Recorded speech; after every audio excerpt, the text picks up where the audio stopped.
Hi, everyone. I'm Marla Miller from marlamiller.com, and I'm presenting another interview with um, an author who has been out here for a while. Eleanor Vincent, I first met, back in the early 2000s. I invited her to my workshop at the Santa Barbara Writers Conference, and she and a couple of other writers came down, and I believe it was a very fruitful workshop, but to be honest, it was so long ago.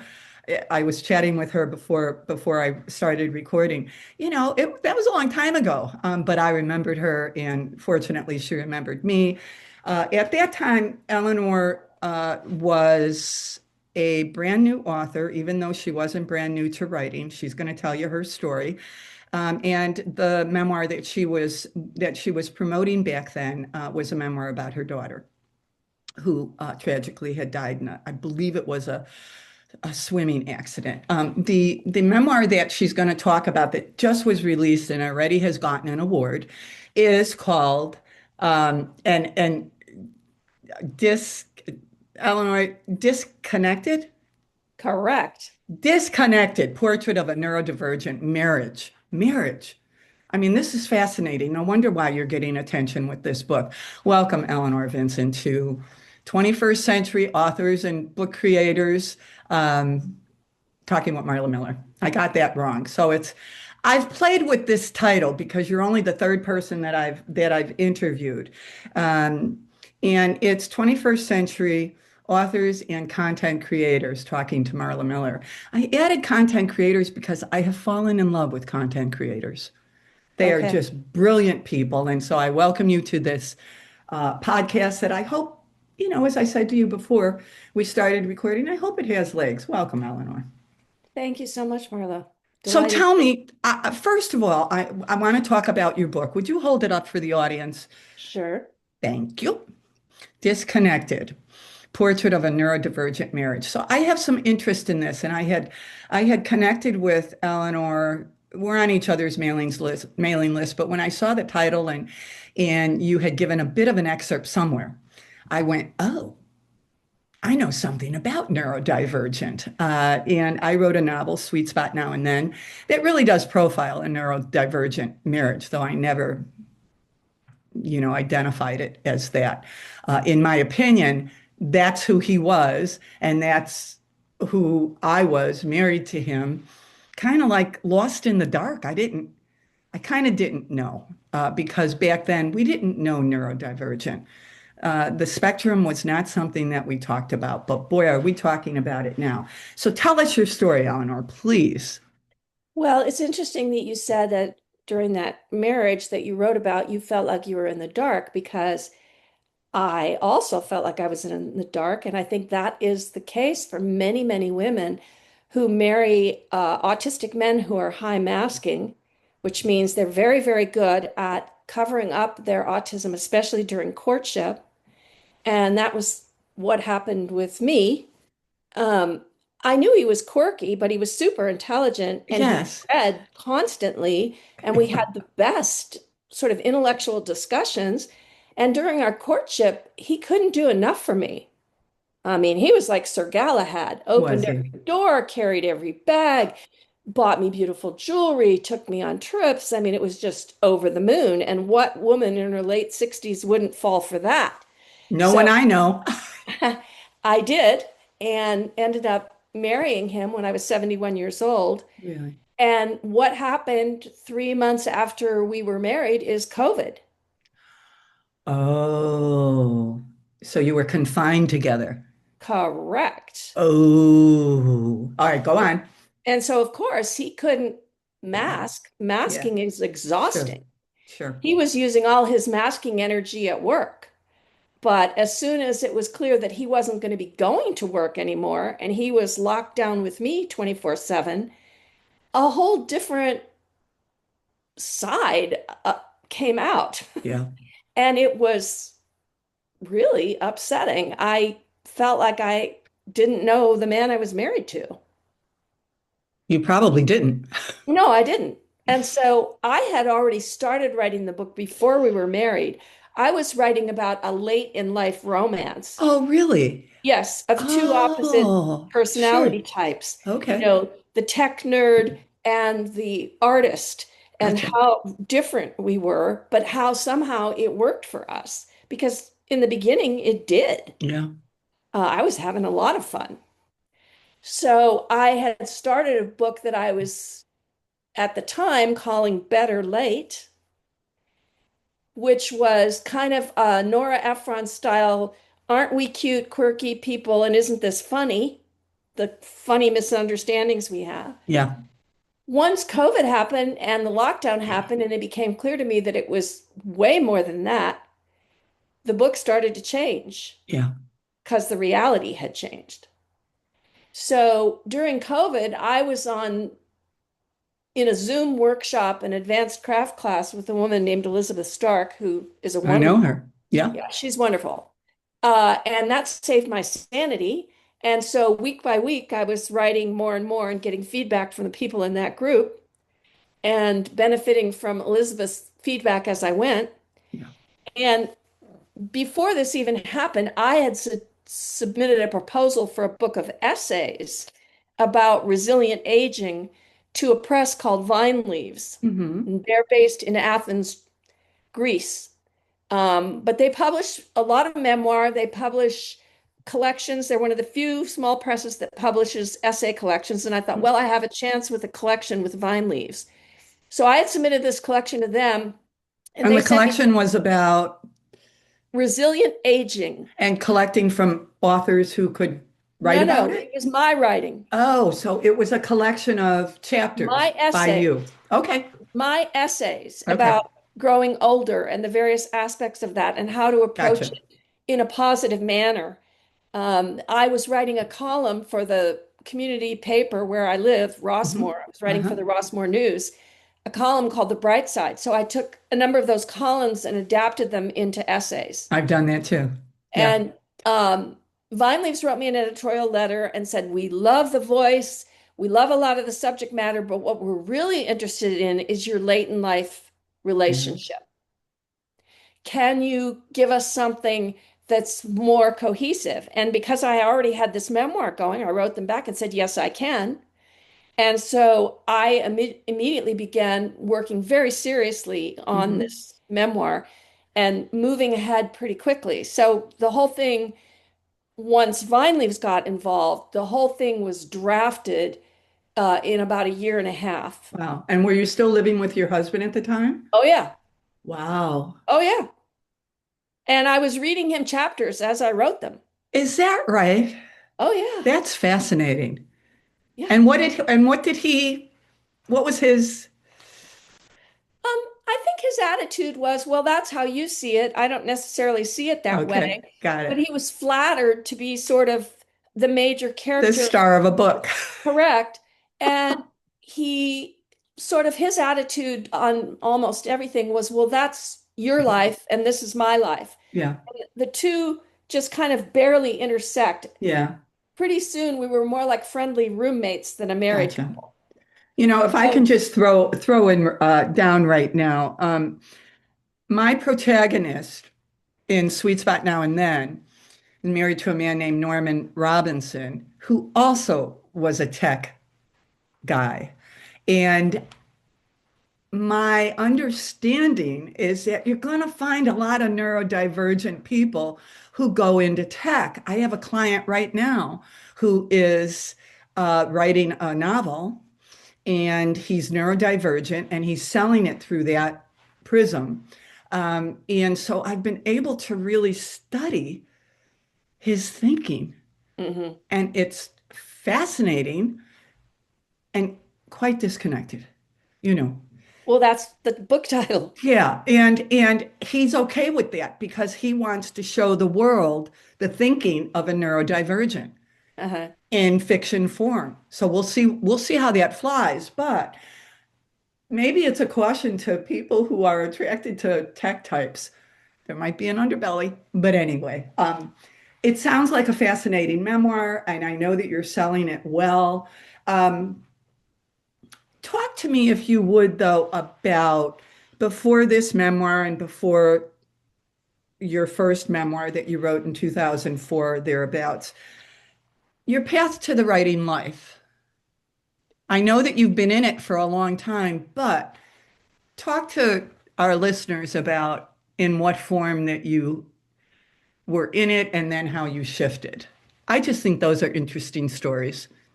I think in looking back now, I've had already a very long life. So in looking back, I can see that it was sort of foreordained. Hmm. I was writing already by the time I was 12 years old. I think I wrote my first short story then. My mother Fantastic. was a playwright and an actress. My father was an actor, stage manager, and director, and taught drama at a college in Pennsylvania. So Wow. from my earliest age, I was immersed in You were story, destined. immersed in theater, Yeah. immersed in musical theater. Gotcha. My imagination was constantly being um, stimulated and renewed by these two people. Now, there were a lot of other things going on that were very dysfunctional, but in terms of the cultural and intellectual environment, it was an environment designed to produce somebody who was going to go into the arts. A And in my creative. case, Sure. yeah, Sure. Yeah. in my Yeah. case, it was writing. So I was doing that already, at a very young age. And then in high school, I worked for my high school newspaper, was in advanced placement English, was writing, won an award from the National Councils of Teachers of English. And at that point, one of my English teachers took me aside and said, you're really gifted. You could have a career in this. Hmm. And that was eye-opening. At that point, it was 1965. Uh-huh. And I didn't know that anybody could be a writer unless you lived in New York and were a man and smoked a pipe. And, Yeah. I just didn't, it wasn't on my, it was just something I did and something I loved. It's really it's reinforcing for me to hear you say that because we're in the same age group, and I was published by the Chicago Sun-Times at age 11, and unfortunately, I didn't come from your kind of family. Mine was dysfunctional, and I loved my mom and dad, and I love their memory. Nonetheless, um, nobody in my family said to me, "Oh, maybe you should be a writer." Yeah, Nobody in my family said that because we were working class. And as you said, the only writers that my parents knew were Mike Royko from the Sun Times. And, I mean, they didn't even read books.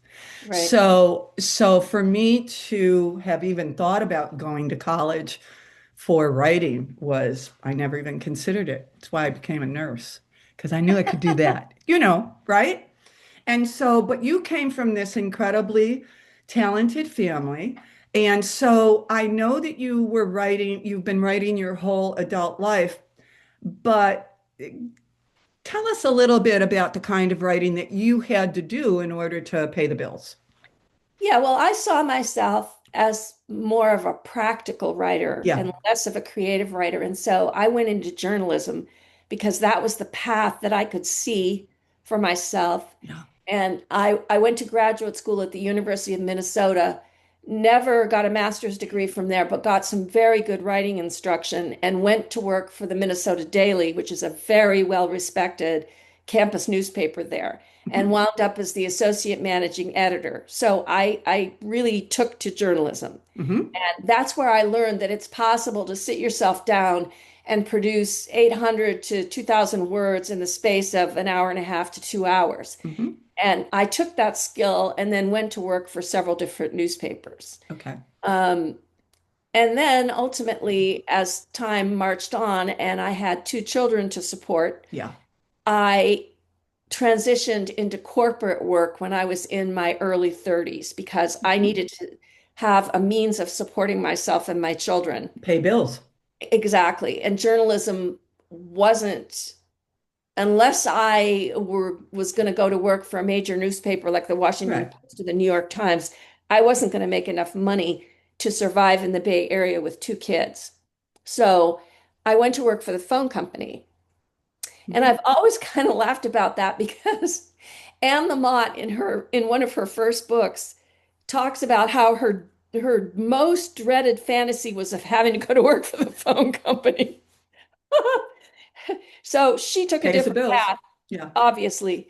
But I was very motivated by the need for money and the need to, be a good provider and also a good mother for my kids. So I did what I needed to do and worked for the sure. phone company for 10 years and then began work for Kaiser Permanente.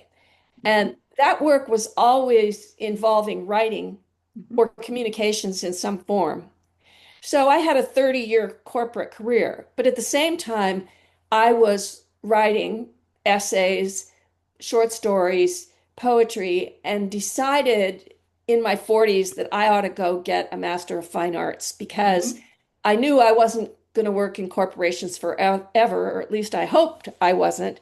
And I thought, well, maybe I could teach at the college level with an MFA. And also, I wanted to meet other writers. I was starving for community in that sense. Sure. I'm looking at the time, Eleanor, and I don't want to make this too long of a video because people don't listen. Right. They just simply don't, unless you're Anne Lamott. Or, you mentioned it, Nora Ephron before, and she's my hero.